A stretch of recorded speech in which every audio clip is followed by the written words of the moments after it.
Hello, everyone. It's an honor and a pleasure to be with you tonight on such a special occasion. I don't know what's the custom in your countries, in your homes, but we are expecting for somebody tonight. I hope you are all prepared with your shoes. It's a great honor that you decided to come and join our evening on such a great occasion. I know that in other homes maybe it's the fever of football games. Maybe you will hear it from some of the houses. It's the same in my house too. Um, and I'm really honored and grateful that I have here with me two amazing eTwinners, two amazing eTwinning ambassadors who are willing to share from their experience, from their knowledge. I am Emma Shakumpian. I'm the moderator of the Action Research in School Education eTwinning featured group, which is for now still not available on the new European school education platform, but we are working as you are already used to it. So it's an honor and a pleasure to have you. We will record this meeting. Hopefully this time the recording will be available to share it within the group. So please just let me present you my amazing friends who are here today, the experts who will guide you through their eTwinning experiences and who will motivate you for sure to work on eTwinning projects from now on. Without further ado, Anita Simak, she's an eTwinning ambassador from Croatia. Maybe she wants to tell a few words. Good evening, good day to everyone. It's dark here in Croatia at the moment, so it's only 4 o'clock, but it feels like it's nighttime. I'm very happy to be with you all today. My name is Anita Šimac in Croatian, or in English, Anita Simak, and I'm a mathematics teacher in a lower secondary school in the city of Zadar in Croatia. Thank you, Anita, for accepting this invitation. It's an honor to have you. We are looking forward to learning from you, to discovering new project ideas, and why not new eTwinner friends whom we can collaborate in the future. Loredana Popa is another friend of mine, also an eTwinning ambassador. Loredana, if you want to say a few words to the audience. Yes, just quickly, hello everyone, and I'm really happy you're here, and I'm sure you will leave this meeting with a lot of new ideas and things you can try out and adapt to your classes and maybe to your life. Thank you so much. If we go with the new experiences and with new ideas and with things to adapt, it means that the time was used for a very good purpose, and I really hope we will use the time accordingly. There is a Menti in the chat box. Please feel free to answer the questions. We are looking forward to see where are you from and what are your expectations. But until you complete that, I will give the floor to Anita so that she can start. I will stop sharing my screen so that she can share hers. Please, if you like our webinar, tweet about it, post to Facebook about it. I don't know, send us messages or just use the chat if you have questions. We will be delighted to answer to any of your questions. Anita, you have the floor. Thank you very much. Let's just share my presentation. I hope you can see it. If could just nod, you say can. Excellent, so I can start, yes, we can. Start the slideshow. Here we go. So today I will be telling you a little bit about a project that is very close to my heart for many reasons. One being the fact that I think it's a great topic, a great project, but I also did it with a group of amazing teachers who I've been working with for a few years now and who have become very dear friends. So just a few more sentences because it's on the slide. So I might as well present myself again. I'm a mathematics teacher. I'm also a Scientix and eTwinning ambassador. And the reason I wrote down this Scientix is just to kind of reiterate the fact that mathematics can definitely be included in every eTwinning project that you do, no matter what the subject is, the topic is. I always try and include a little bit of mathematics so that the projects can be done in my curriculum with the classes I teach. So this is my school. It's not a very big school. There's almost 600 students from 6 years old to 15, and I teach in the lower secondary section, so from grades 5 to grade 8. And I live on the beautiful peninsula, as you can see, of Zadar, which is on the coast of the Adriatic, and ours is the only school on this old section of our town. So my view every day when I get a chance to look out the window is of the sea and the promenade. So it's a very beautiful place to live in. Okay. Let's go. So a little bit about the project that I will be talking to you today. It's called Street Stories. So as you can imagine, it's connected to our local communities, the streets we live in, and it focuses a lot on not only the local culture, but road safety, ecology, nature, everything that surrounds us and everything that makes our communities very unique in many senses, but also binds us together. So we have so many things in common, more than we actually initially thought we had when we started this project. And the plan was to turn the area around our schools into a learning space. So the children were very much active in this project. They were the agents of change, in the sense that they were the ones that instigated the activities we wanted to do, and the teachers were there really as moderators to kind of help them and nudge them a little bit along the way, as the children took on many different roles, from scientists, tourists. They studied plants, geometrical shapes. So this is where the mathematics was included.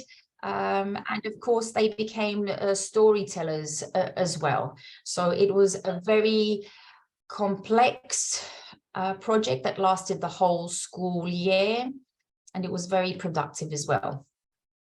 So we'd like to say, my partners and I, that we wanted to transform our classrooms into a digital hub.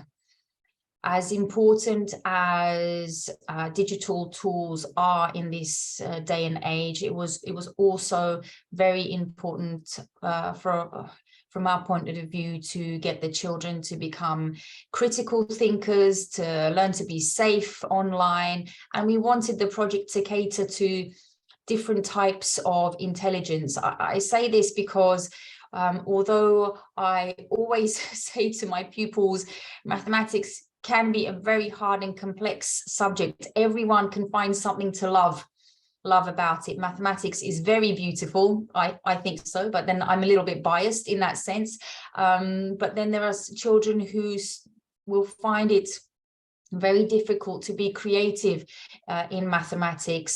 So we wanted them to have the opportunity to express themselves through drama, through art, and also through information and communication technology.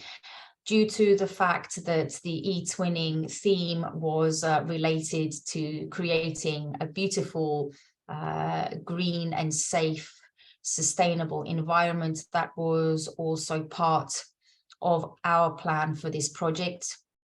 We wanted the children to come together from all these different countries that you can see on the map here, and create their own beautiful, safe eTwinning town.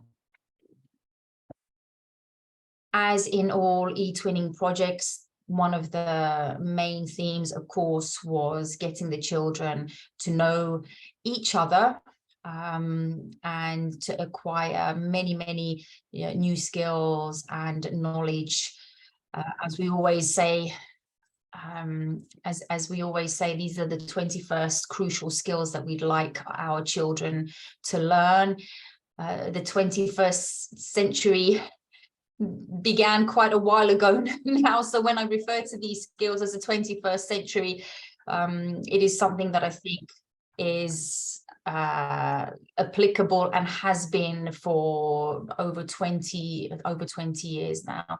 So the children were guided to show their partners around their local community, introduce them as tourists who walk in the streets of their town and in their partner towns. It was very important for them to view their city through the eyes of tourists, as if they were there for the first time perhaps, and see their local community through mathematical glasses, for example, as you'll see in the slides that continue, but also delve deep into the history of our communities, and not only present this information to their partners, but learn something themselves, because I think there's so much more in each of our nations' histories that we just don't know. We don't know so much about it, and this is an opportunity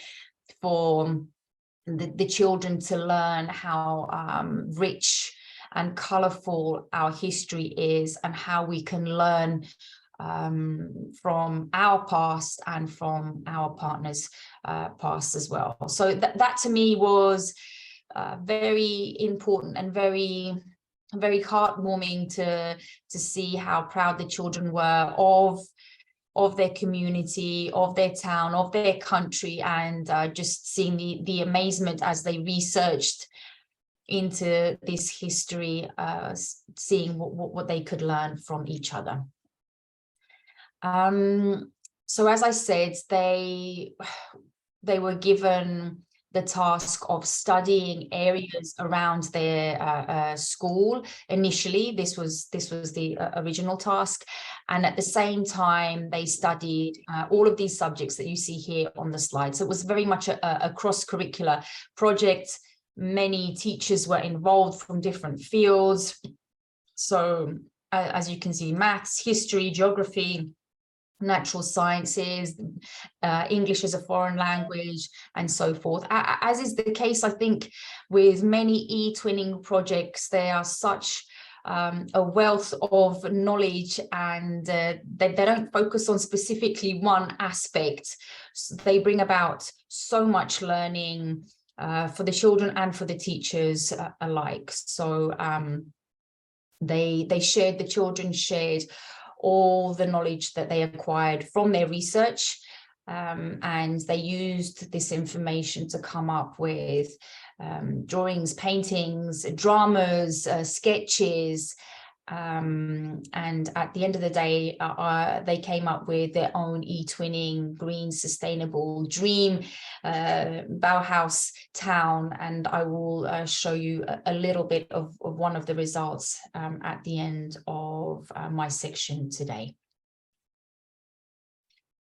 So it was my task to do this first part, this first activity, which I happily did, and trying to get the children to look at the architecture, the monuments, just ordinary buildings around their local community through different glasses. So they literally made these glasses from paper, and they didn't quite understand what the point of this was initially, until I explained to them that they had to look at their surroundings in a different way, try to find the mathematics, the geometry, the symmetry. What could they see in their local community? And that they really had a lot of fun with this first initial activity. It was very easy for them to just walk out of the school, out of their homes, and as you can see, these are all posters that the children did from Croatia. We're very lucky, as I mentioned before, that we live in a historical center, so wherever they turn, there's architecture that is hundreds and hundreds of years old, whether it's churches, museums. As you can see, they even found the beauty of maths in the sailing boats that visit our shore. So there were circles at sunset, triangles in the city, and geometry in parallel lines, in the beauty and the history that surrounds us. So this was a great first activity after our icebreaker, most definitely. As we continued with the tasks, then of course we delved into the history of our streets. Each country uploaded various presentations and stories from their past onto this thing link that you can see on the left hand side. We try to use lots of digital tools, not because the reason is not because I think projects have to necessarily be done just with digital tools, but I think it's good in each project to teach the children something new.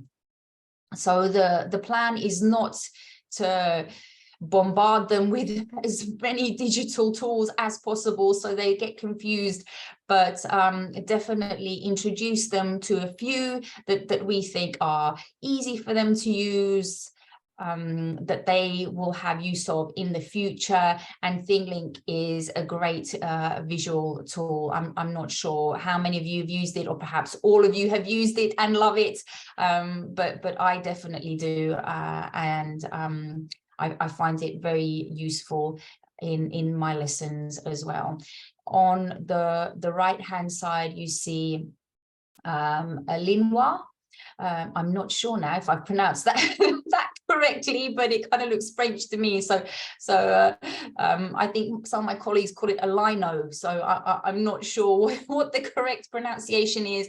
But again, it's one of those tools that is very easy for children to use. And these were pupils from 9 years old. So uploading photos was very easy for them. It's a very visual tool, and on this screenshot on the right hand side, you can see how we decided to undertake this activity. So the members of each team of school decided to reenact a historical event from one of their partners. So not only did we research the history of our local community, but then we shared that with our partners, and they then enacted a scene from history, whether it was a short dramatization or just a freeze frame. So that was this activity, getting them to learn about our history as well. Green streets, I think it's difficult to undertake a project that doesn't have some kind of aspect of ecology in it. Ecology and our commitment to the environment is surely one of the most important segments, I think, of our responsibility towards our pupils, getting them to feel a sense of duty, responsibility, and self-confidence in the sense that they can make a change to the planet.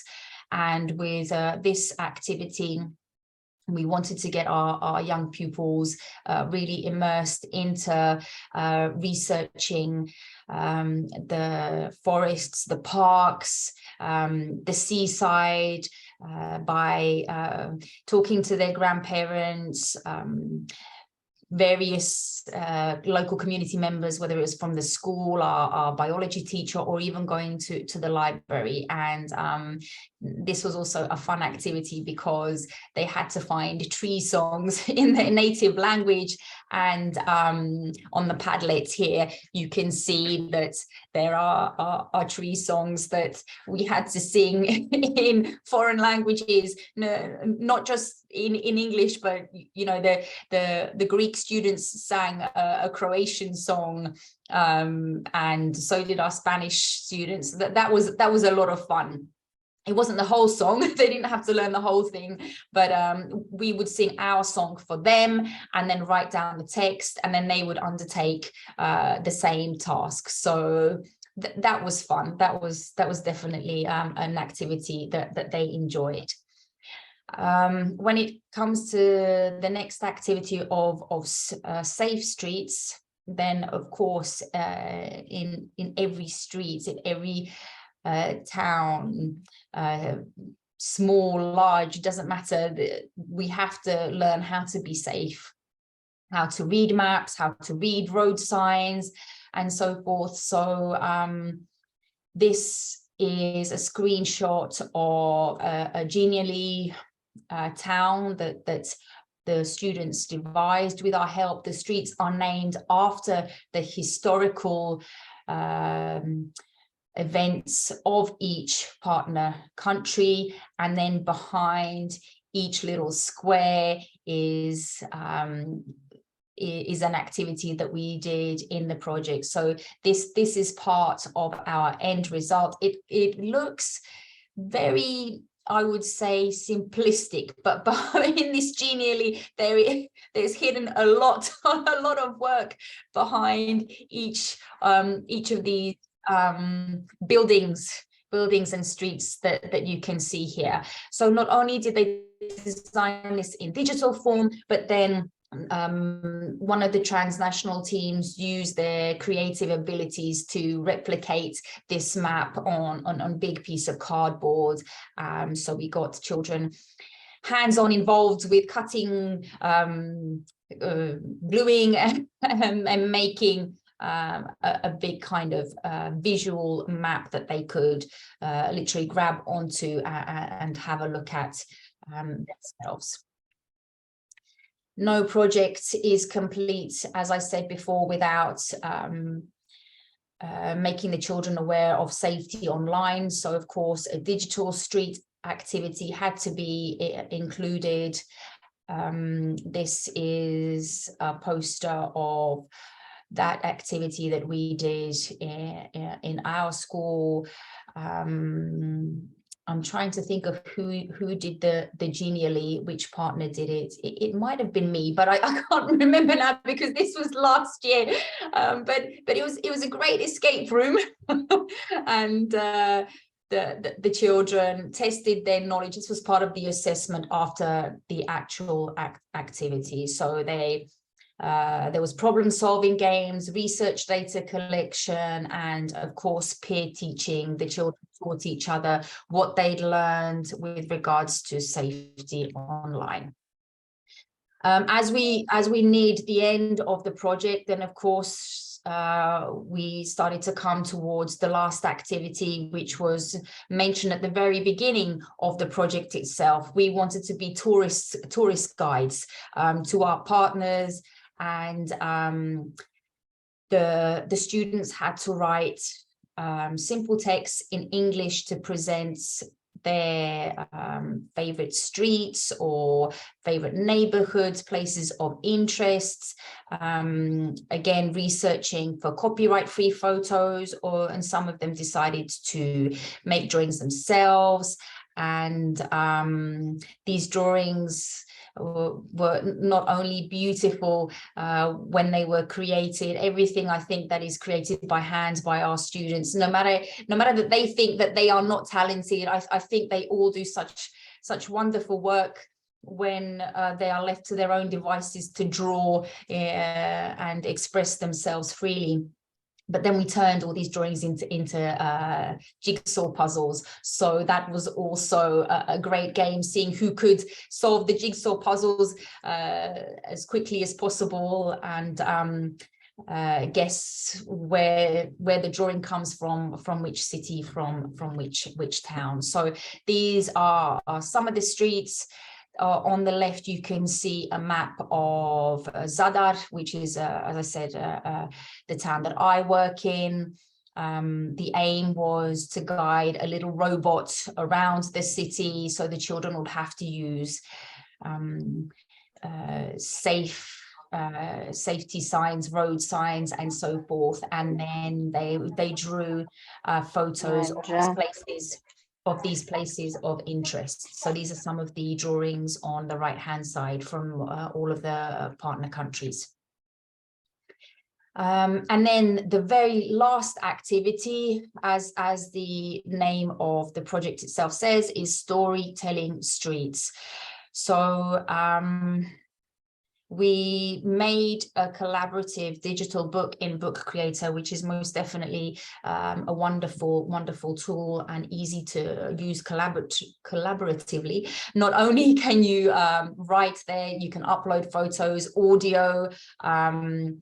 It has so many possibilities, and the goal was to make a big digital book with these photos, these stories from our history, but we wanted them to be told through the eyes of the children and from all the partners. So as you can see on the table, each story was told with a drawing, with a copyright-free image. The children recorded some of the text as well. So it was a pretty big undertaking, but again, even though they were very young students, to them it was not a problem, and they really enjoyed it. Is there enough time for me to share my screen? Oh, yes, okay. Okay, just I will just share it. Can you see the book? Yeah, okay, great. Okay.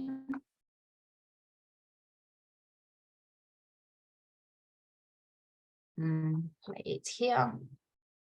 Okay, so the stories, myths, and legends of our streets.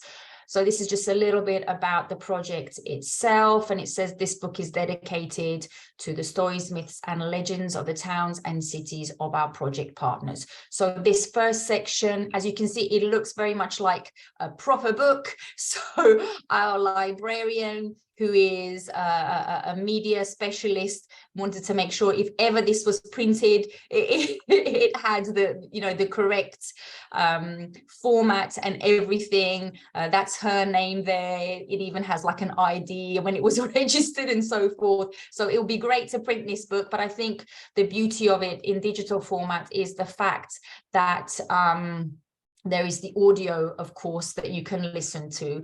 So this first section is from Croatia, and it's dedicated to everyone who loves storytelling in all forms and times. So this is the book, as you can see, with each of these little icons here. You can press on it, and that is the voice of one of the partners. I'm not sure if you can hear it.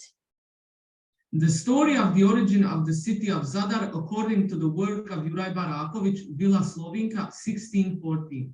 Okay, I won't do any more, but then each page has some kind of audio on it. All the images are copyright free.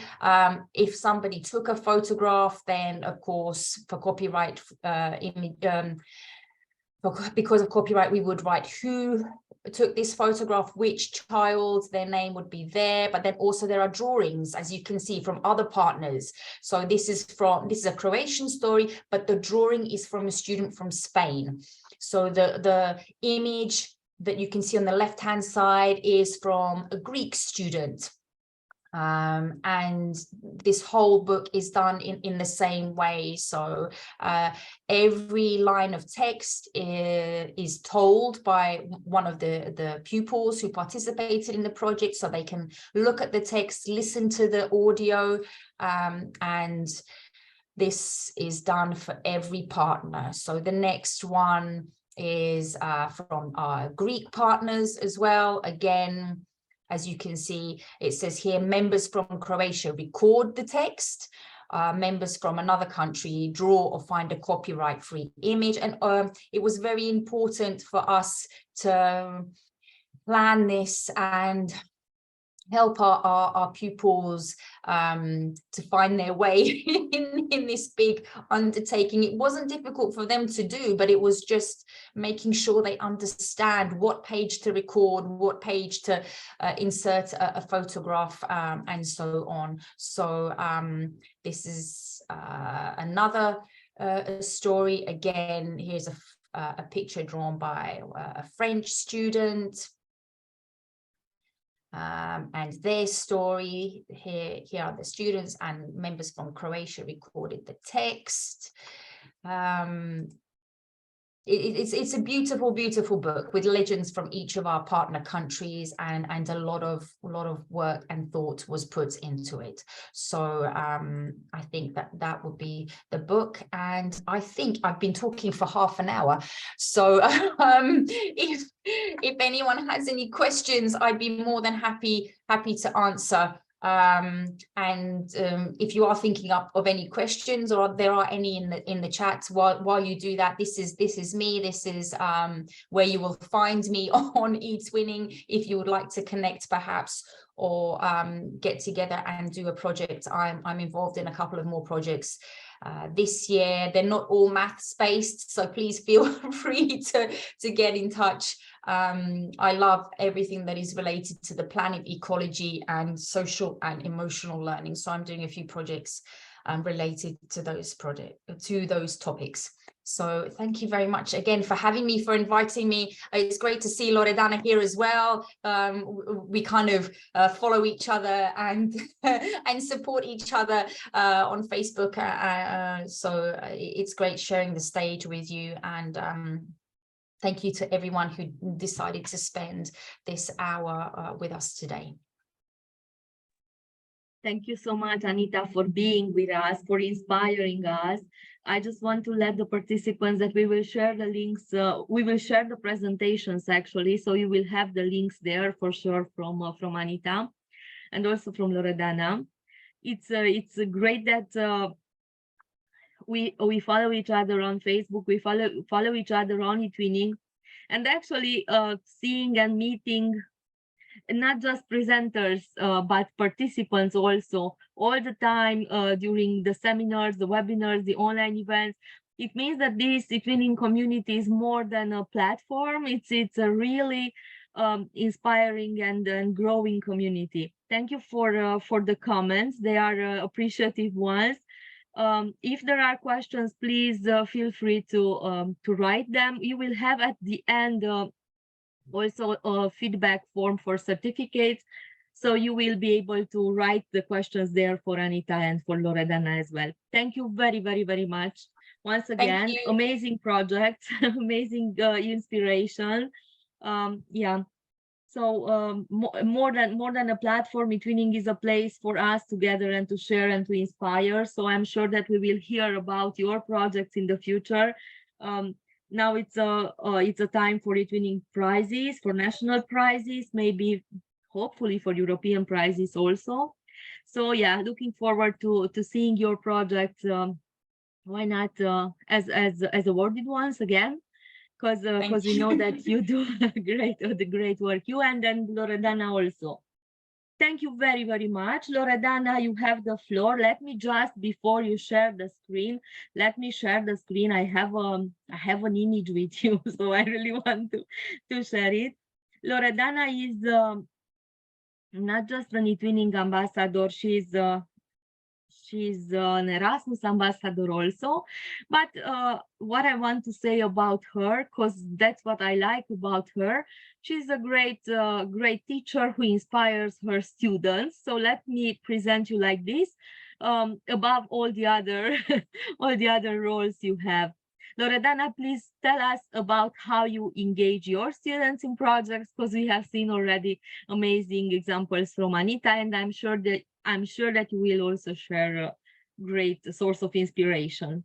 So Loredana, you have the floor. Take your time. You are among friends, and also if friends have questions, please just write in the chat.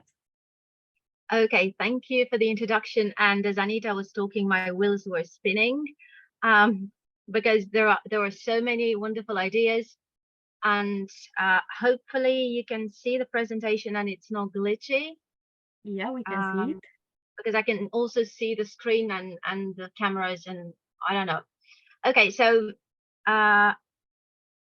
something is wrong. Okay, so that is me. Let me just minimize the videos so I can talk. So this is me.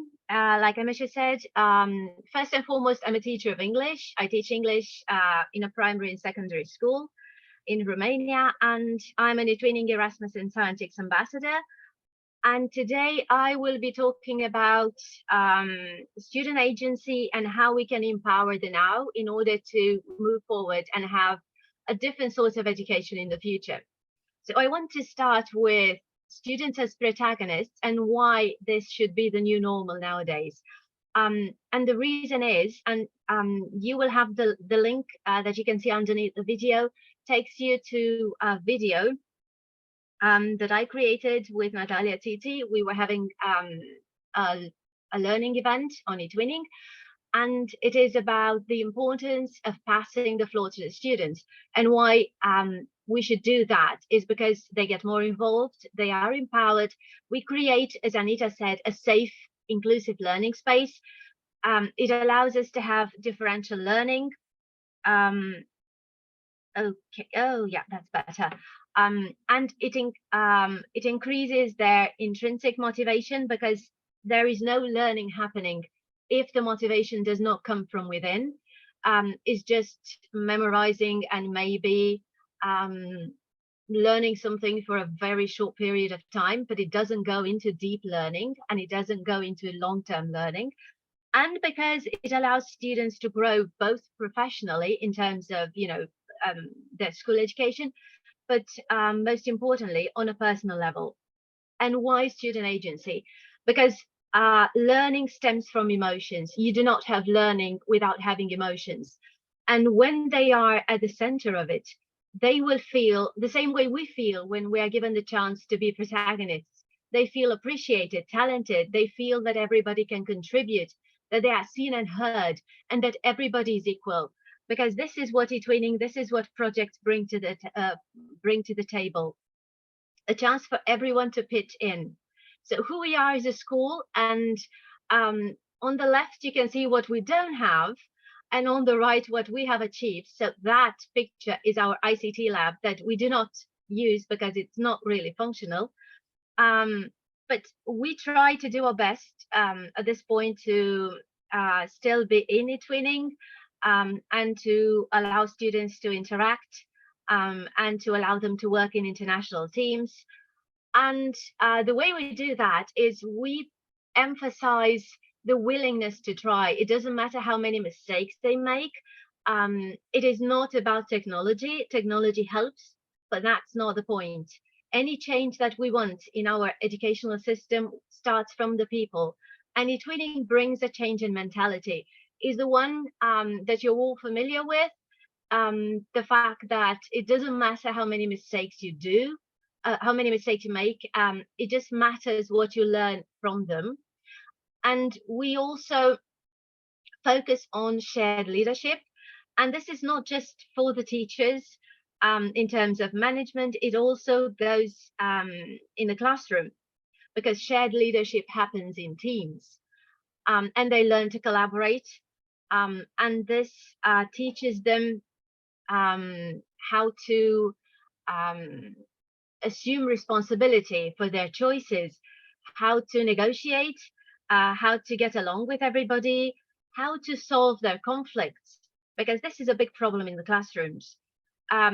We have all these individual egos, and sometimes students come with these preconceived ideas from their home because they are not taught to work in collaboration. They are just taught to compete with each other, and there's that ego that does not allow for collaboration. So that's what students as protagonists and what eTwinning do for education. So what I focused on was empowering the now, and my 4 groups of students are the ones on screen. So I tried to do a little bit of research, unofficial, obviously, and I had about 200 students, and for an entire week we talked about education in the future and what they needed, what they could bring to the table, what we could do to help them feel empowered. And you will see that each group of students, depending on their experience with eTwinning and with projects in general, what each group had in terms of challenges. Because students who work in eTwinning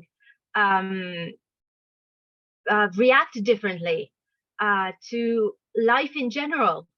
And you will see on the next slide probably. So what they thought about when I asked them to discuss about education in the future were these ideas. They wanted to focus on inventions. They wanted to focus on negotiation because they realized they needed mediators in their teams. They wanted the freedom to choose and to feel heard. They wanted to start from real life problems and try to solve those instead of, this dry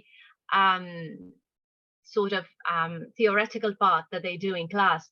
They wanted marketing classes. They wanted to learn how to speak in public, and all of these things that you see on the screen, and there is no point going over all of them. So these 4 groups, that's what they struggled with. The first group never had a project. They did not even know how to be creative in terms of, they had my assignments in terms of homework are never the usual ones.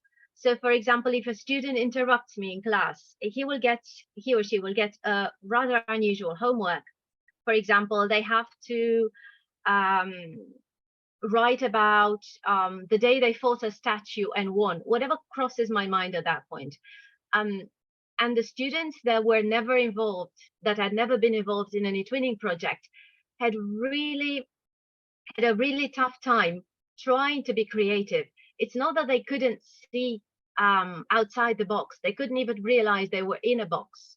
So future-wise, that was not a good place to be in. The second group, which was the most versed one in terms of projects, they'd been doing that since they were very young. They were very comfortable speaking in public, presenting in English, presenting STEM in English, because I'm really passionate about STEM and I'm really passionate about maths first and foremost.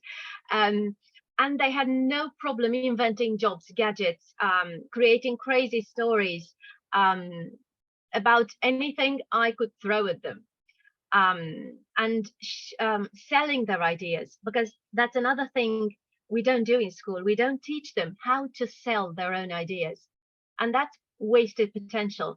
The third group, they were the beginners. They had a project or two, and they became very fond of the unusual homework and the unusual way of learning in the class. Because they told me at some point, our homework is never what we would expect. It's always something that, would not make sense if we didn't know it was coming from you. And the fourth group, students who had been involved in just one project, and they grew very fond of gamification. We used Classcraft, but they were really afraid of speaking up because they were afraid of making mistakes. So what I did in order to help them become more creative and feel empowered, these are a couple of the ideas that I use in my classes. So whenever we have to learn adjectives about describing a person or describing something in general, we take an object or an abstract concept and they have to personify it. And you will see an example in one of the next slides. Or they just invent a family or a background story about an object, and we start asking questions. And that can be done on the spot. That is usually done on the spot. When I see that they are a bit restless and maybe they are, I don't know, a bit agitated, then we stop, we reassess, and we do something unexpected. They create their own interdisciplinary treasure hunts. We decided they needed to learn adequate vocabulary for physics, maths, chemistry, biology, ICT, astronomy, whatever they are studying in school, geography. So they created their own questions. Each student chose something they were passionate about, and they created the questions, and we turned them into either escape rooms on Genially, or we just, they created QR codes and we put them all over the place on the hallways, and they went out in teams and they tried to solve the treasure hunt. Another thing we do, they use me as a mime. So if I see that the class is very stressed because maybe they had a test, the previous class, then I ask them to read their homework, whatever their homework was, and I start miming while they are reading. Needless to say, everybody starts laughing, but the thing is they get more relaxed, and learning can happen when they are relaxed. We also bring all sorts of VIPs to class. So this can be done again on the spot if they have this idea, or we give them time to prepare. We have had interviews with God, with gods, with Easter Bunny, with Santa, with Rocky, or whatever. They have all sorts of characters. Some of them are fictional, others are real people. So they do their bit of research, and then the other students get to ask questions. The unplugged coding is with me as a robot. So I realized they had problems with, they were confusing right and left. And they didn't know how to be specific when giving directions. So what we did was I was the robot, and they would have to tell me how to get from point A to point B. And obviously I would just run into the desk, run into the whiteboard, into the door, pretend to be jumping out the window because they had not been specific enough. They had told me, go forward and take a left, but they hadn't specified just how many steps or what distance. So I kept going forward. We've done songwriting workshops. They wrote songs about bullying. They wrote songs about the environment. And they also wrote plays. Right now we are working on a few more plays about bullying and one about peace. The scripts are being written and created by 11-year-olds, and they are acting, directing, filming, editing. Everything is done by them. My only contribution is correcting the script once it has already been corrected by other students. We bring historical characters to class. It can be musicians, scientists, and they have to do their research. You can't come and pretend to be Isaac Newton and be wearing jeans, or pretend to be Marie Curie and not be aware of what she discovered, where she lived, you know, information about her life. They created their own businesses, and it was important for me not to tell them anything about how to create a proper business. They had to figure that thing out. So at some point, one student told me somebody has stolen things from our, you know, from our desk where they had their products. And my question was not who, because I already knew who had done it. And my question was, what did you learn from that? And they said, well, that we should pay attention when we are selling stuff. We should really pay attention to the customers, to who's around, that we need security. And the girl who was supposedly stealing stuff, that's what she was trying to impress on them. The need to pay attention when you're selling something. You need to pay attention to your merchandise. You need to pay attention to your environment. And we also focus on STEM and creative writing, because everything is easier when you make it into a story. Storytelling is something we do almost every week. We love writing stories from using all sorts of ideas that we come across or that we invent. And we like storytelling because it teaches them empathy and putting themselves in another person's shoes. And you will see a few examples. And what we also like to do is give them the chance to disseminate their work. We don't do the presentations. We never do the presentations. It's the students who do them. And they choose the format. They choose what they want to give the audience. They choose their own outfit, and what they just tell me what they need from me to print, if it's necessary, or if they need a Genially account, or if they need my help with an app, or my help correcting maybe their presentation. But they have the freedom to do it in any format they choose. It can be a song, it can be a story, it can be drama. It's their choice, because it helps them grow and it helps them become more motivated and self-confident. And we love when our students are leading the workshops. And in this case, they were recording themselves, and they were doing a bit of rehearsals. They were creating interviews or fake news or real news, and we were uploading everything to our YouTube channel. And they love the fact that they could be the ones being journalists, being interviewed, filming, editing, filming the behind the scenes as well, because the bloopers are something we absolutely love.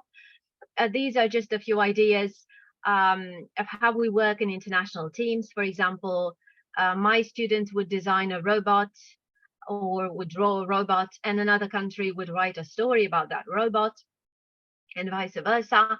Or we could just mix things up and work in international teams and do the same thing, maybe create stories about a different on a different topic. Future gadgets, they love talking about the future and creating future gadgets. We put ordinary objects on trial. This was a pigeon, for example, accused of stealing a piece of bread, but we also had a piece of marble that was accused of, I don't know, breaking a person's toe, I think, I don't know. My 8th graders did that. And we also allowed our students, well, actually encouraged our students to have their own workshop on comics. Some of them were drawn, others were done, using web tools. And if you've never tried this particular website, it's absolutely fantastic. And you will find the link in the presentation. Basically, you just spin these wheels and you get random ideas, and they have to create a story based on that. It's a really good icebreaker. Or this site with emoji prompts, and they had to write a story, to tell a story. So Romania would start, Turkey would continue, then Portugal, then all the other countries. And we came up with a common story. Or they would have a 10-minute activity where they would be, put on the spot, and they had to create a story or create an ad or whatever they chose. In this case, I think my students had to do something about, do you remember the day when you played tennis with Scooby-Doo? It's an icebreaker. We have something that we love, that would you rather, and all of these are just crazy. And they have to explain their answer and tell us why they would rather be able to fly and not teleport. I was talking about empathy, and these have had come from the students. So they were writing from a different perspective. They were the dying ocean, the ocean that's dying because of plastic pollution, and they had to write from that perspective. And what this exercise did was encourage the students that were really not very engaged during the English classes. They were not the ones that wanted to answer or that would write in the class, but when they had to write from a different perspective, they actually came and asked for seconds. And I was, at first I was confused, but then I realized that this exercise was giving them a chance, was giving them a voice, and was giving them a chance to actually talk about what was on their mind without actually admitting that they were talking about a problem they were having. So it was really good for the shy students. We love switching things up, and this was a dance exercise. We were learning dances from different countries because we need students to move a lot more. We need them to dance. We need to bring art into the classroom a lot more, because they feel like their brain is disconnected from their body and they're not aware of themselves as a whole. So dance is a great way of connecting the brain and the body. We love taking our treasure hunts outdoors and going into the cities. And we love when we have to do a drawing, since they play Minecraft or Roblox, we do that, and we use their own drawings or their own cities as authentic material in class. You will have access to the links, so you can see what we did, including linguistic workshops, because we think it's important for them to get to know as many things as possible in as many foreign languages as possible. On the left, they were creating one of the treasure hunts, and on the right, you have examples from one of the cities they drew. These were my fourth graders, and they had to bring their own drawing, and they would get another student from the class, and they would ask them, how do you get from the dragon shop to the, I don't know, UFO parking lot? No idea. Then they had to write about something unusual, and one student wrote about a mind key. And this gave us a chance to talk about mind palaces and how they really work and what that is. And on the right, you have examples of how we would describe a smart pen. So it's not the usual, but we described it as a person. And we created a backstory as well. These are just images from our treasure hunts, one of them. And you will see that they even sit on the floor. They have no problem. They pick a place in the school where they want to solve the treasure hunt, or they just go from one QR code to the next, depending on the treasure hunt. We talked about unusual schools, and they were allowed to create their own ideal school. So we have the happy school. And as you can see, they study astronomy and they study cooking. Apparently, they are passionate about that, and they think we should do more of that in school. And they have schools for aliens. And whatever tickles their fancy, we allow them to be as creative as possible, because that's the only way we can really empower them. This is a project that I really love, and you will see the ebook. And we worked in mixed teams, and what we did was each team was in charge of a particular aspect of the story, but each team was comprised of students from different countries. So one team would do the illustrations, one team would do the recording, one would create pre-reading activities, others post-reading activities or games or whatever they wanted, and they would meet online and take decisions and discuss what tools they would use and how they would organize their work. And I will go to the ebook in 2-3 minutes.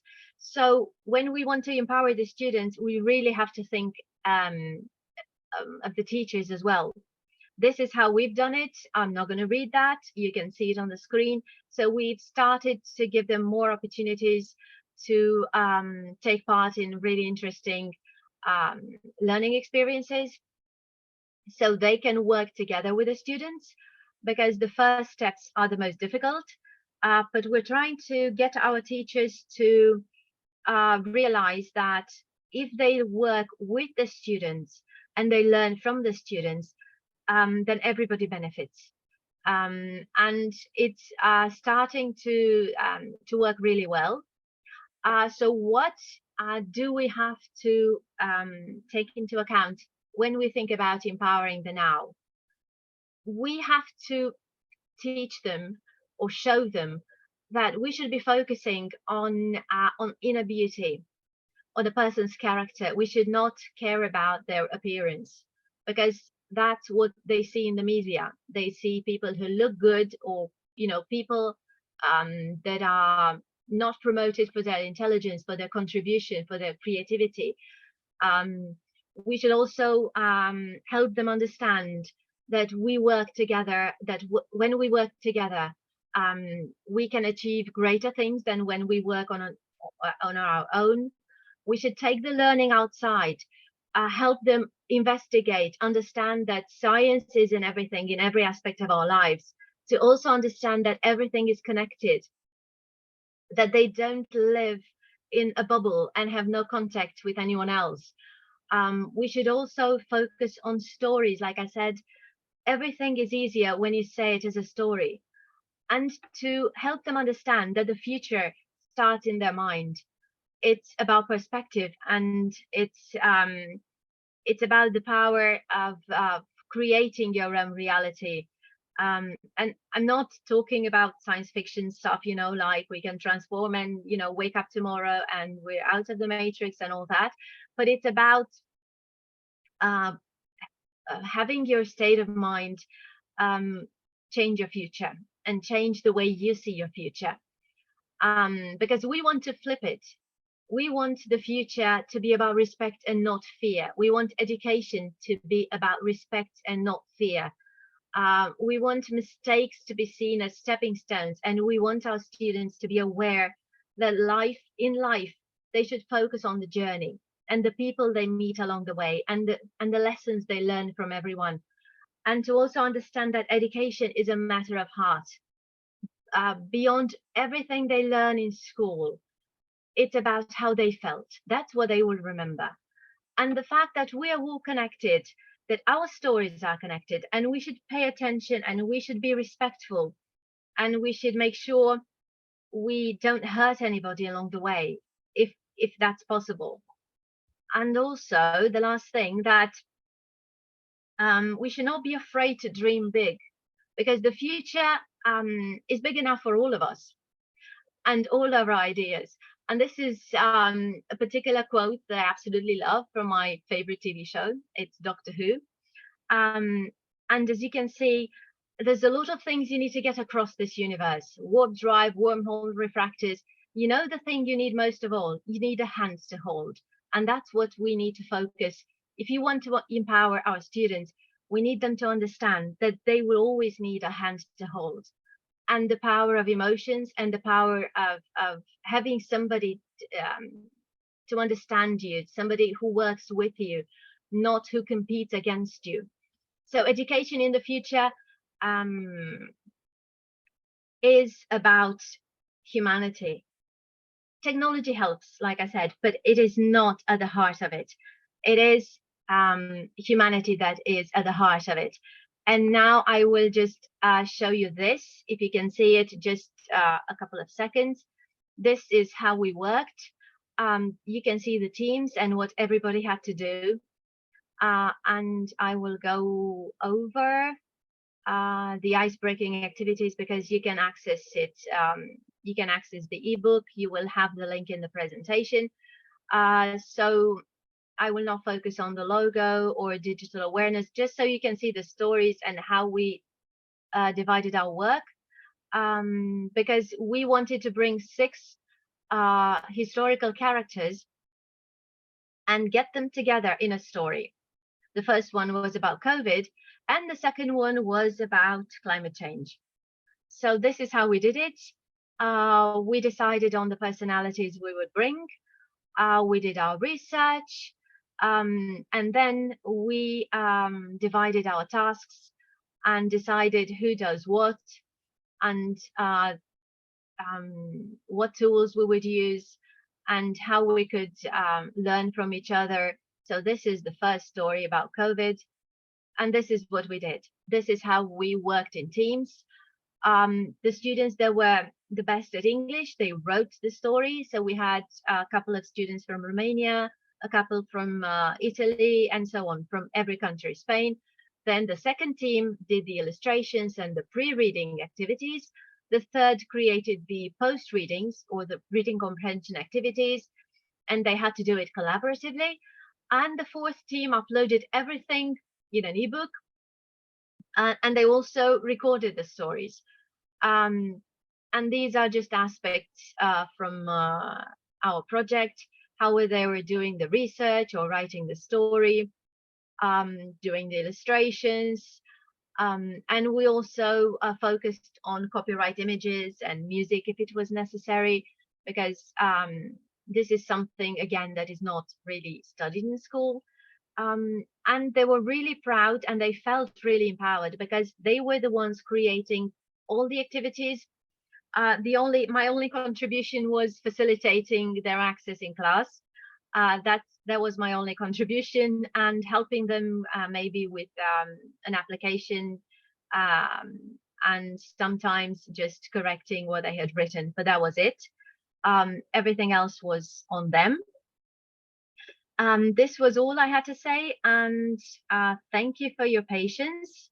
And I really hope that you understand the fact that storytelling should be used in every classroom, and that we should focus on attitudes and on values more than we focus on actual information that they have to retain or understand or learn. Thank you, and on to you, Emeche. Thank you so much, Loredana. Actually, it makes so easy for us now that we see your amazing work. I have a question. I haven't seen any question in the chat box. Everybody was just amazed by your presentation. But I do have a question. Was this last project you presented an Erasmus project or an eTwinning one? And if it was the one awarded with the language label? Because you're so humble and you never speak about the achievements, but we know how much you work and how outstanding work and activities you and your students have. Sorry, the last one, the one right now with the ebook, yeah, is eTwinning. It just ended last year, and we won't be allowed to apply for language label because it is only for Erasmus. But if eTwinning will be taken into account, then we are applying, so no. And the other one, the Erasmus, so I just took my two most recent projects, and the Erasmus is the one that ended with all the technical and difficulties, the discussions, and it is actually based on an eTwinning project that won the European label, yes. But the project itself did not win the label because I did not apply with it. Last year there were no applications, but yeah, but the work was was amazing work and an outstanding, yeah. But I know that you don't work for the labels. We always speak about quality labels and prizes, but it's never about the labels and the prizes. It's always about people working in projects, and you all know it's like that. And I know from your work, Loredana, that it's always been like that. So you made my work so easy because you are so inspiring, actually. Let me just, okay, maybe Loredana, you can help me with admitting people to the room from now on. Let me just speak about the new European School Education Platform. I know that it's the topic from every WhatsApp group we have, in the eTwinning Ambassadors group, in the Erasmus Ambassadors group, in all the groups running European project, we have these discussions about the new European school education platform. So first of all, I was reluctant if to bring up the discussion or not, but I think it's very, very important to speak about what we have, because actually we have an amazing community. That's what we have. You have seen in Anita's and in Loredana's presentations, amazing collaborative products, and I think almost all were done with different tools, different ones than the twin space we used to have in the old eTwinning platform, the one we are crying about. And I'm an old eTwinner. I'm an eTwinner since 2000, I don't know, 9. I'm an old eTwinner, and I'm an old eTwinning ambassador, and I know the platform, and I know the twin space, and I feel sorry for losing some of the work in the project, but I am not sorry for discovering it, and I'm looking forward to what the new platform is bringing. Why? Because eTwinning is about people. All we knew in the previous platform, it was because of the people who were there helping us. And I copied a few images from the previous webinar the European Commission prepared for us, just as a motivation. We didn't need this motivation because eTwinners search for eTwinners on all the other platforms, but they were speaking about the why, about trying to bring these two platforms, which were very, very important for us. Maybe for us teachers, eTwinning was extremely important, but School Education Gateway was an amazing platform with great, actually it still is, because School Education Gateway is still functioning on the old platform. It didn't migrate yet. But the vision of the European Commission was to integrate both of the platforms into one European school education platform. eTwinning was the school education platform in Europe. Only now, after it will be functional, it will have much more functionalities that it had before. And I am convinced that in 1 year, we will be amazed of what we can do there. And we'll laugh about us being a little bit scared now. Actually, change is always scaring. And scary, but I think eTwinners are very courageous and creative persons, so nothing can stop us. So a few ideas from what the Commission presented already. The motivation for combining eTwinning and School Education Gateway, to bringing it into one community, into a platform with courses and more tools, not just for teachers, but for partners, for European, for Erasmus project partners. Why not? Because now we are under Erasmus. Actually, what was the narrative? And it makes sense. There were things that you could find in eTwinning, and there were the same things that were functioning on School Education Gateway too. But there were persons using only eTwinning and persons only using School Education Gateway. And for the new eTwinners, and I think that we are today old eTwinners and new eTwinners here, I think it would be a great facility having the combination of the two of them. We can benefit for our Erasmus project. We can find here reliable partners for our project, as we used before to search on eTwinning. And if you watch, you can find the same facilities on both of them. Now that they will be improved into one platform, which is the one we use now. I tried to put a few screen captures from all the platforms, from all the places we can access now with one single European login, the EU login. And you can see here my SF first page, homepage, the EU Academy page.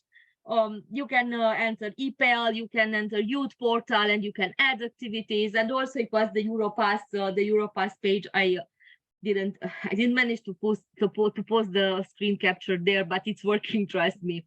So with one account, you can have access to all these facilities. And what's amazing, on the European School Education platform, you have what I like more, what you see on top of my page is the European School Education, the ESA platform, and the EU Academy, because you will see many of the courses presented on the new platform and links to these courses. And I try to get acquainted with the new platform, and I'm sharing it with you.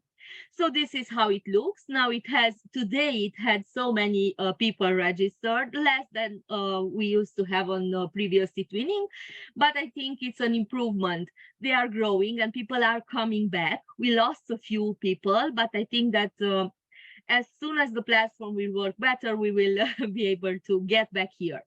So what I like, today I'm not speaking about what I don't like, because I have felt so much inspiration from Anita and from Loredana.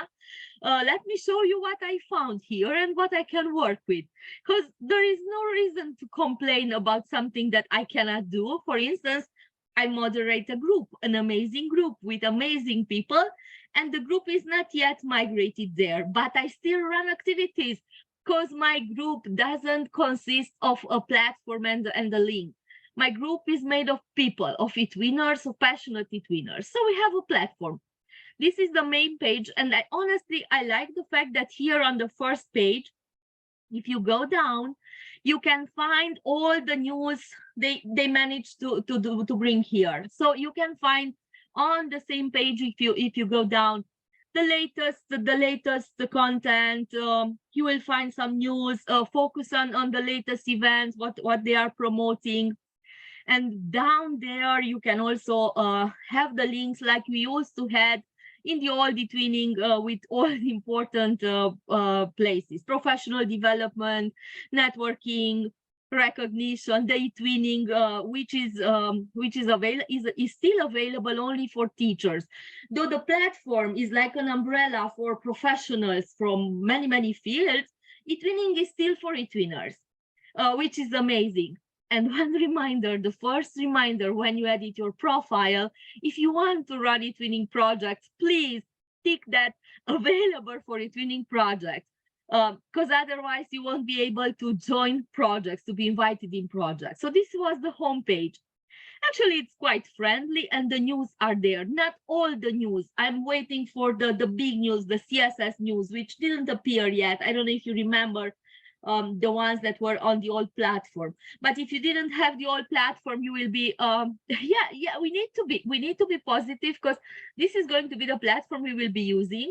And depending on what we find here and what we like and what we don't like, and speak about and propose it, because actually it's going to be a platform built for us.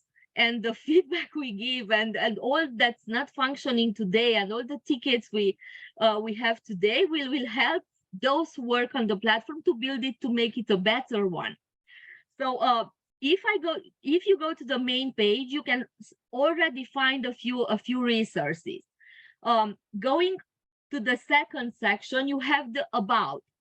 Actually, if you go on about ASAP, you have there everything. I was really preparing for today's meeting, and I wanted to share you all you have there, everything you have there. But if you just click on about ASAP, you will find the links to the main points of interest for you. It's presented the school education platform. There are the links to our national support organizations. And friends, let me tell you, today the NSOs are very important, because they are the link between eTwinners, between teachers and the platform. Of course, eTwinning ambassadors are here and try to help you, but they are the ones helping you with technical stuff, and they are really working and doing the best they can do and answering our requests, so that technical stuff is improving, hopefully. Also, since now we are under the Erasmus umbrella, we have linked to Erasmus national agencies, and I don't know, all eTwinners, if you remember, we used to have Friends of eTwinning. Well, now they're not called Friends of eTwinning, but they are supportive partners, but they are the same. So you will find here, and you will find them also at supportive partners. I will show you all the pages you have, but let me just tell you, I remember from the old platform, I didn't used to stay much on portal. I used to go directly to eTwinning Live. So now if I want to grab some news, I will stay on the homepage, and maybe if I want to find out something more, I will go to About ESEP, but I won't go and look through all the other pages. Because you will see that they repeat themselves. They have the supportive partners. My friends told you that they are also scientific ambassadors. We have their Anne Frank House and so on. Also, a few things about governance. We have to know who is running school education platform. As I told you, the same thing that we had on the main page on About ESEP, the NSOs and the links to their the emails. You can contact them. You can contact them if you are in trouble. And I know that there are still eTwinners needing to have their accounts validated with double emails. I personally have 2 ESEP logins, because when I tried to, on eTwinning I was with the Yahoo email, and on Gmail, on the School Education Gateway, I had a Gmail account, and I tried to merge them when they told us that there will be the fusion, but I wasn't able to change it. So thank God my account migrated as it was. And I also created one back then with the Gmail account, and I use this one for everything I have, because eTwinning is the love of my life. So even though I have other accounts also, I like to use this one with my previous projects, hopefully still there and migrating. And anyway, with all the friends and partners I used to had on eTwinning. So this was the page with the NSOs, with the National Support Offices. And this is the page I was telling you about. They call it now supportive partners, but they are the friends of eTwinning. I'm sure that you know about Europeana, you know about Scientix, and many others from here. But if you don't know, you can check out the links and see what other opportunities does the future bring, because they really do amazing work, and they are kind of combined with what we do on eTwinning. Also, this is a new feature, and it's actually what the Commission was telling us. This initiative of bringing eTwinning and School Education Gateway together, making one big and reliable. I'm convinced it will be a reliable European platform. This is what on European level they are trying to implement it, starting from the basics, from university studies. And in some countries, I've seen that I participated to the conference for initial teacher education. In some countries already is functioning. They started to implement it in the initial in students teaching. The learning of eTwinning. They have a module or two where they learn about eTwinning, and where they have their first project. And I'm thinking of this. In Romania, we don't have it yet, but I know that Romanian NSO organized the meeting with the heads of departments from universities in this autumn, and they seem to be very open to this initiative. So this is a way of, I don't know, of empowering eTwinners, because just think about it. We learn eTwinning by ourselves. If they teach it in university, if you as a student come and learn about eTwinning, it's going to be so easy for you when you come to your classes to implement it. So you have a base which I think it's very important, and I'm really very excited about this feature, and looking forward to see it implemented in all of the European countries, or in most of them, so that the students can really have, and the starting teachers can have this very reliable tool. Just imagine, they will have a platform that will work. They will have knowledge of how eTwinning can be integrated into curriculum, and also they will have reliable partners from Europe. So this is a great feature. Today I'm not showing you anything bad. Today is just about great features, because eTwinning has great features. Again, the link to the Erasmus national agencies. You've seen many things from Erasmus now here, since it's a common platform now. The contact, which nowadays it's important. In the old days it didn't seem to matter so much, and the newsletter. And since the page is not fully functional from here, from About SF, I tried it out. You go to your profile, and it's very important to check if you registered for the newsletter. I was convinced that I did. So you go to your profile, and there you click on edit profile, go down with the arrow, and check if you have registered for the newsletter. I was registered for the eTwinning newsletter. I just realized it when I made the presentation. So while checking, I registered for the big one, for the European School Education Platform newsletter too. So I will be aware of the news. So check if you did that. Also, you can check their availability for projects. Then, if you go further, you have the insights. Well, this is a very interesting page. I don't know if the old eTwinners checked it out. I ticked there the resources that are already existing. So if you go to news, for instance, you will find news, but also you can find them on homepage also, as I told you. But you can come here and find many more publications, and already we have their materials. Teaching materials, they started to appear, viewpoints, a few experts presentations, practices, nothing on research yet, but it will appear, because research is another very important aspect the Commission is trying to promote, starting with the new platform. And I know it was a call for papers, for articles this autumn, so it's soon going to be released.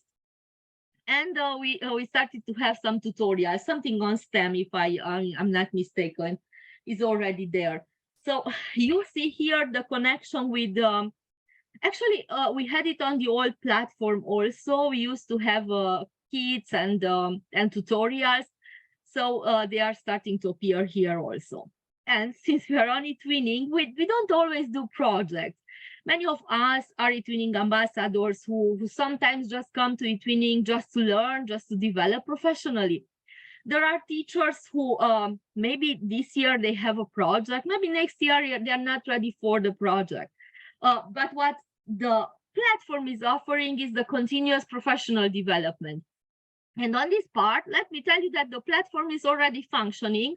And I posted here a few captures of the courses that are being presented here.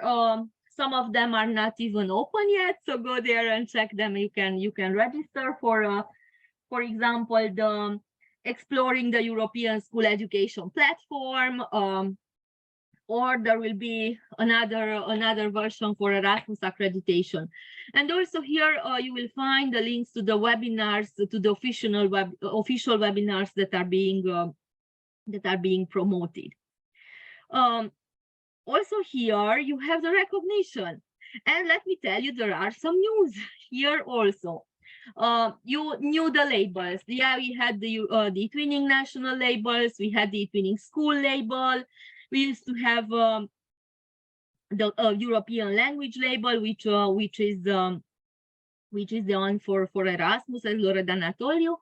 And also we will have Erasmus accreditation excellence label, which is something new. Where do you find them? Recognition labels. At recognition, you also have awards. eTwinning European prizes is something we used to have, but eTwinning teaching award is some innovative teaching award. Sorry, it's something we didn't have before, or I don't remember to have had such a word before. Loredana, tell me, are you an old eTwinner and you remember? It's Sorry, also I think this year they gave it, or last year. I know the first time I heard about innovative teaching award was either this year or last year. So no, before that, no. it's also going to be for Erasmus program or within the Erasmus program. So you can see here how amazing this combination between the two of them is here. And now, because it's been killing me, I have Erasmus accreditation. I'm an eTwinner, but I have to find partners, and I really have to find reliable partners. And if you are also in the same situation, you can understand me. So where do you find these amazing partners? Because we are on Facebook, we are on social media, but I don't know, here on the eTwinning platform, either it's the old one or the new one, I feel more confident in searching partners, not just because of maybe the badges they have, because we don't have all the badges we used to have, but you can see the work behind that person. So I'm really happy for this feature working. We have the networking part. You can search for schools and organizations as you were able to do it before. You can search for partners, and you have here two opportunities. Either you go and post your message. If you go there to the platform to partner finding, it's what it used to be, what it was, eTwinning project partners, finding eTwinning project partners or something like that. Look, I forgot what the old platform was. We shouldn't even try to compare them. So if you come here, you can post a message. Of course, you can only post it to your organization now. It will appear like organized by your school. Also, it's only an eTwinning project idea, but actually I posted about today's event, which is not an eTwinning project idea. The platform is not fully functional, but I have seen other persons posting, for instance, about hosting K-Action 1, teachers for job shadowing, and so on. So you can be creative here also, because everybody is doing the same. Use this feature because it's already working, and there are many messages. You just go there and see at networking, at partner finding. So you can post your message here and search for project partners, because Erasmus is opening. The call is already published. You will have the chance to write and prepare the applications. And I was telling you that I posted the message here today, just checking to see how it works. And it's working, it appears. And you can actually write the comment as you were able to do it before. So if you find a message, you have the option to post a comment there. What I wasn't able to do today, I wasn't able to send a direct message. I tried to somebody who was not in my contact list, but you can solve that also with add person to contact, because eTwinners have the mailing option also activated. So this is a feature that is already working, and I am very grateful for the partner finding option in the platform. Also, you have the option to find people and projects as you were able to do it before. And let me just show you that if you go to eTwinning, because that's the last part, the one I love from the platform, you also have the quick links for creating a project or partner finding, because this is, I think this was the most needed or required option. So you just remember, if you click on eTwinning, the first page, the overview, the first page will have the quick links there. I moved a little bit the images so that they enter. But if you go to the pages, you will find it. And anyway, I will share the presentation with you, so we will see what I was talking about. It's actually just nothing creative. I'm just showing you the platform. You have the create a project, which is not changed from what we used to have before. You just have to have the partner, the co-founder. You have to have that person in your contact list, and then you proceed with selecting the school. Keep in mind that you cannot change the school. And one reminder, please keep in mind, if you want your project to be international, try to register it with a friend from a foreign country, because otherwise you won't be able to apply for Europe. You won't be available to receive the European label. So you have here the descriptions, and now you have a great, amazing project on the European school education platform. I was thinking, let me show you something. I've seen that my dear friend Ludmila is here. We already have projects and they are working. Everybody has tons of test projects on the new platform, but we are learning. We already have the twin spaces. I don't know how visible they are, but trust me, they are already working. And I have a promise to you. If you ask in the comments today questions, particular questions related to twin space that are not for the NSO, not the technical things that we cannot solve, but things about how to run a project on twin space, I will be more than happy to make tutorials if needed, or even run the next event on twin space if you are starting projects this year, or if you just want to discover the functionalities. And since this year we really try to give rewards, to give certificates, at least certificates for your participation, please, I shared with you a form. Please complete it. I promise you that starting from this week, you will receive certificates for participating to the Action Research in School Education eTwinning feature groups activities. It's a small reward, but a friendly and sincere one for your time. We are here and open for questions. I am willing to answer. Loredana and Anita are really eager to answer whatever question you would have regarding projects, regarding the new platform, regarding collaboration, or anything else we missed to present today, but you feel like it's important and we should have. Let me just quickly tell you that I have an invitation. Christmas is coming and we will stop the webinars for a while, but we will start in force in January. But until then, since you completed the feedback each time and you suggested the magazine, I'm waiting for articles, I'm waiting for studies, I'm waiting for project presentations, because in December we will be launching a common magazine, and with it we'll have the recognition, the ISEBENE, the official recognition, so that you can also use it in your work.